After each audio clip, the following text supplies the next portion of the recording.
haji, suatu perintah bagi yang mampu, wajib menunaikan untuk melengkapkan rukun Islam kelima, kemuncak ibadah umat semua. Sergap berdiri Baitullah, di setiap musim dihias indah, tempat menghadap semua wajah, lambang perpaduan seluruh umat.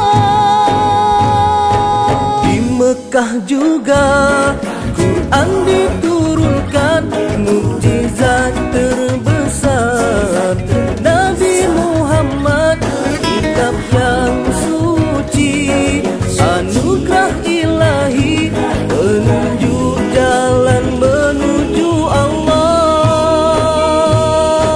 Kota Mekah, kota sejarah, bumi tandus penuh barokah, bumi terpilih adanya Baitullah.